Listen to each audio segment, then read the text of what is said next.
திருச்செந்தூர் கோயில் குடமுழுக்கு நல்ல நேரத்தில் நடத்த வேண்டும். உச்ச நீதிமன்றத்தில் மேல்முறையீடு. திருச்செந்தூர் சுப்பிரமணிய சுவாமி கோயில் குடமுழுக்கினை காலை நேரத்திலேயே நடத்தலாம் என உயர் நீதிமன்ற மதுரை கிளை உத்தரவிட்டு நேரம் அதிகாரப்பூர்வமாக அறிவிக்கப்பட்ட நிலையில் நண்பகல் நேரத்தில் குடமுழுக்கினை நடத்த வேண்டும் என உச்ச நீதிமன்றத்தில் மேல்முறையீடு செய்யப்பட்டுள்ளது. திருச்செந்தூர் அருள்மிகு சுப்பிரமணிய சுவாமி திருக்கோயிலில் 14 ஆண்டுகளுக்குப் பிறகு வரும் ஜூலை 7ஆம் தேதி குடமுழுக்கு நடைபெறவுள்ளது. இந்த குடமுழுக்கு காலை 6:15 மணி முதல் 6:50 மணிக்குள் நடத்தப்படும் என திருக்கோயில் நிர்வாகம் அறிவித்துள்ளது.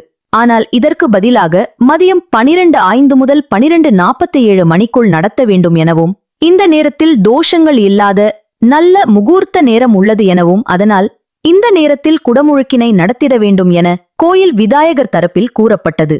இதனால் திருக்கோயில் நிர்வாகத்திற்கும் விதாயகர் தரப்பிற்கும் கருத்து வேறுபாடு நிலவியது. நேரத்தை முடிவு செய்வது தொடர்பாக சென்னை உயர்நீதிமன்ற மதுரை கிளையில் வழக்கும் தொடரப்பட்டது. இந்த ஆண்டு நீதிமன்ற உத்தரவுப்படி இந்து சமய அறநிலையத்துறை நியமித்த வல்லுநர் குழு முடிவு செய்த காலை நேரத்திலேயே நடத்தலாம்.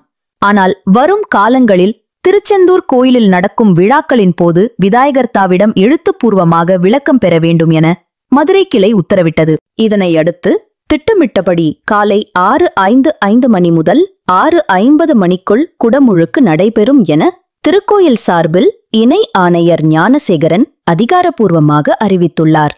அதே நேரத்தை குறிப்பிட்டு அழைப்பிதழ்களும் அச்சிடப்பட்டு விநியோகம் செய்யப்பட்டு வருகின்றன.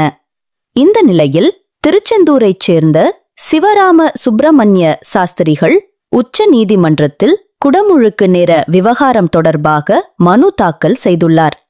இதனை அடுத்து அந்த மனுவை விசாரணைக்கு எடுத்துக்கொள்ள வேண்டும் என கூறி நீதிபதி KV விஸ்வநாதன் தலைமையிலான அமர்வில் நேற்று முறையீடு செய்யப்பட்டது. இதையடுத்து நீதிபதிகள் கடந்த ஆண்டு நிர்ணயம் செய்யப்பட்டதன் அடிப்படையில்தான் இவ்வாண்டும் நிர்ணயம் செய்யப்பட்டுள்ளது, இதில் என்ன பிரச்சனை உள்ளது என கேள்வி எழுப்பினர். இதற்கு பதிலளித்த மனுதாரர் தரப்பு வழக்கறிஞர் கடந்த ஆண்டு குடமுழுக்கு நேரத்தை திருக்கோயிலின் விதாயகர்த்தா குறித்து கொடுத்தார். ஆனால் இந்த ஆண்டு உயர்நீதிமன்றம் அமைத்த வல்லுநர் குழுதான் நேரத்தை குறித்து கொடுத்துள்ளது. அந்த குழுவே சட்டவிரோதமானது என வழக்கு தொடரப்பட்டுள்ளது. இந்த விவகாரத்தில் விதாயகர்த்தாவிடம் நேரம் குறித்து கொடுக்க கூறாமல் தன்னிச்சையாக முடிவை எடுத்துள்ளது. எனவேதான் குடமுழுக்கினை நல்ல நேரமான நண்பகல் நேரத்தில் நடத்த வேண்டும் என கூறுகிறோம் என்றார். ஆனால் அந்த கோரிக்கையை நிராகரித்த நீதிபதிகள் வழக்கு விசாரணையை வரும் ஜூலை 1ஆம் தேதிக்கு ஒத்திவைத்துள்ளனர்.